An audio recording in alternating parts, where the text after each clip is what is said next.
Hi everyone, I'm the CMO of Aster, which is a privacy-first end-to-end encrypted email client, and today I'm going to be going over our contacts on Aster Mail. So once you navigate over to your contacts under the More tab, you should see a list of your contacts. Now by default, auto-save recent recipients to contacts is toggled on, so anyone you've sent an email to will be on this contact list. So to start, let me check out one of the existing contacts. So here, what you can do is of course change your contact's theme. You can do things like change their names, give them pronouns, along with add additional contact information like a phone number, and you can select whether that's home, fax, pager, other, or add handles for messenger apps like Signal, Telegram, WhatsApp, and more.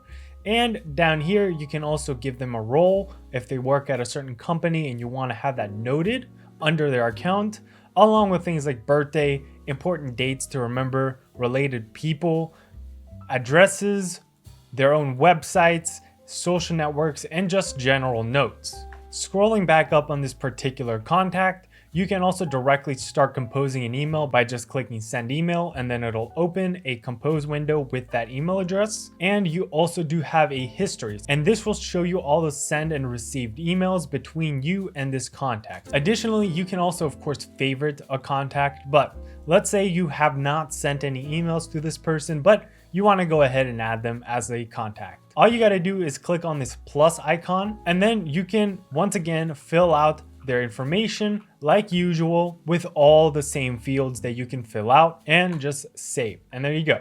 Now we have a new contact. Now, if you use contacts on another platform and you want to import them, all you have to do is navigate to the top of the page and click on this little import icon. Then it will ask you to drag and drop or upload any of the supported contact formats like vCard and CSVs. And if you want to remove someone from your contacts, all you got to do is click on delete contact, confirm, and there you go, they're deleted. So that's a simple overview of our contacts feature.